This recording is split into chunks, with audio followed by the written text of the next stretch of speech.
Welcome to Ironworks Crawley, and in this video I'm talking about twisted bars. So twister is used as a method of adding some fine detail or a little bit of finesse to a railing or gate without it being overpowering and without it actually costing a fortune. They're relatively cheap to do, they're relatively easy to do. The manual twisting tool, which is something I made a few years ago. It's pretty simple enough to use, just requires a bit of brute force and ignorance. So through the little square hole here, that slides into there, catches on there. Normally you'd have a mark here which is to centre from there to there, and then centre your mark on your bar so you know where to put it and line it up to get a twist so that you've got an even end each end. And this literally does just turn this handle. As you turn this handle, that gives you 1/4 turn. That gives you 2. Sorry about the coughing. 3, 4, and up to this point, it's relatively easy. The handle on the twisting tool is 2 foot long, so it's not too bad. So as I start to keep going, it's now getting a little bit harder. So that is now 6/4 turns.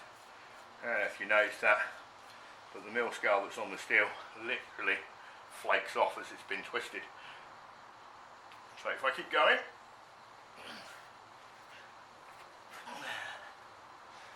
well, that is starting to feel warm. That's 2 full turns, and I'm going to make it 3 and no more, because it gets harder and harder as I do it. It requires more force. Lucky enough, most railings don't have a lot of twisted bars in. It's normally 1 every 5th, 1 every 3rd. When you finish, that looks straight there, but that's kind of slipped in the jaws there. And part of the reason for that is, if that was perfectly 12mm, you can guarantee the steel wouldn't, so there has to be a little bit of play. Which means you just need to over twist it slightly. And that is definitely warm to touch, but no heat has been applied. And that's just the friction where I'm twisting it. So this then just slides out of there without me hitting the camera.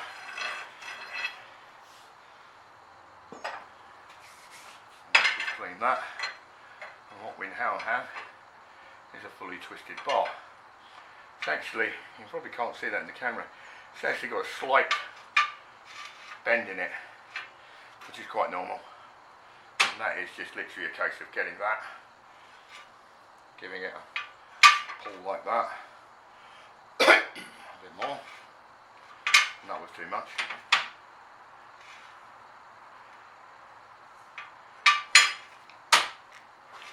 And at which point, to be fair, I should have tightened this down so it didn't move, because this just literally allows me to move that way and that way to make the twist shorter or longer, whatever I need. Prefabricated twists come in a prefabricated size. I think they're, without checking, I think the twist itself is about 250, maybe 300mm long, and it's a set twist pattern. That's what they are, that's what you get. They're cheap enough to buy, but it doesn't allow for any individualism. So of course, doing it this way, having your own twisting tool, means that you can either turn that into a very small twist, or you can make the twist much, much longer depending on what you want. You can twist it more, you can twist it less, but you wouldn't want to twist it too much more than that, and you wouldn't want to go one after the other after the other. But like I said, most railings literally have 1 twist every 3rd or 1 twist every 5th bar. So in fairness, if it's a 6-foot railing, you're probably putting 5 twists in it, which means you can make your 5 twists, weld it up, that gives you a break, and then you can go at this again. At which point here, where I'm setting up the tool to do another twist of a different size, gives me a little chance to fill in a few things I missed whilst I was making the twist. So as I said, with the prefabricated twists, the bolt-in ones, then they come in a certain size, but actually then they come in a certain length as well. So it's normally, I think, 1 metre long or 500mm long. So if you're actually making a railing, gate, whatever, and you need a 750mm twist, then you've got to buy a metre twist and you've got to cut it down. But you've actually got to cut it down at both ends because you want the twist in the centre. Now the current twisting tool only twists 12mm square. I can't twist any more than that. If you try and twist 16mm square, and I did try and make a 16mm square version, the amount of force required is just overpowering. It's just way too much.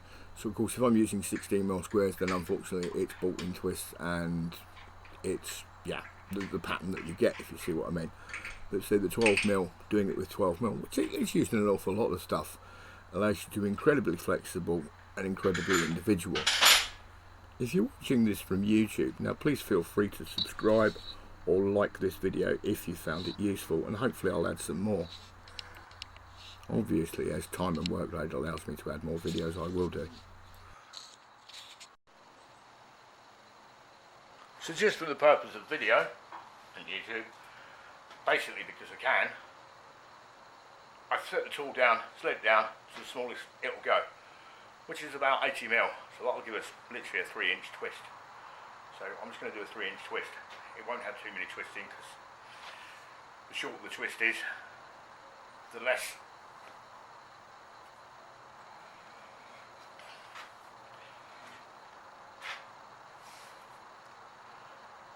so that's literally a half turn, and unfortunately you can't see, but half the twist is occurring in this block.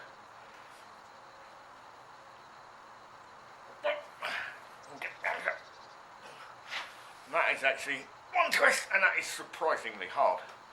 I know I've twisted a few videos for the purpose of doing this, so I'm going to try and get 2 out of it if I can.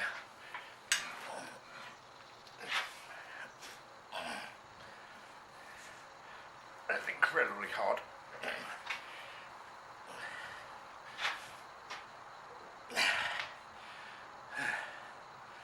Wow, that is hard work. But, and interesting, I've never actually had it set that tight, and it sticks slightly. That is literally a 3-inch twist, which is actually tighter than that. But obviously, the more twist you put in it, the tighter it becomes.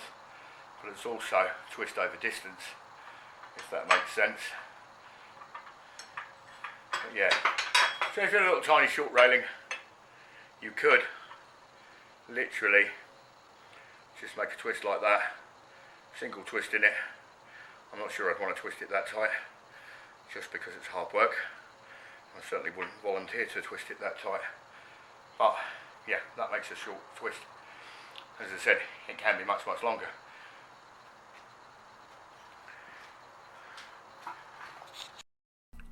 So here's a still image of some twists that I've actually made earlier. These are all 150mm long. Now I've chalked on the bench basically what they are: 1, 2, 4, 8 and 12. Literally what that means, they're 150, so that's 1/4 turn. And I always talk about quarter turns because it's the easiest way to do it. You're never going to do half a quarter turn, you're always going to return it back. Because it's 4-sided, you're always going to do a 90-degree turn. Now there's 2 there that are actually 4 twists, or 1 full rotation. One is actually done clockwise and one is actually done counterclockwise, and obviously that means to say that the spiral goes a different way. Because I'm right-handed, it's just naturally easier to do it clockwise. It's actually harder to do it counterclockwise. I'm not actually sure that I even have the strength to do a 12 counterclockwise. As I said in the video when I was actually doing the twist, the length of the twist and the number of turns determines the profile of the twist. So if they're 150, if you took that up to 300 to get the same profile as the 4 in the picture, you'd need to put 8/4 turns in it over 300mm. If you didn't, then it would look like the 2, because it would still have the 4 turns in it, or the 4/4 turns in it, but it would be twice as long. I'll end this video by just leaving a few examples of twists in railings. But I'm going to say, if you have to have something that needs to be individually made for size and you want the twist in it, whoever's making it, doesn't matter whether it's me or somebody else, ask the question if you can have your twist different. Longer, shorter, more twisted, less twisted. Be individual about it. If you like this video, please like it or subscribe, and thanks so much for watching.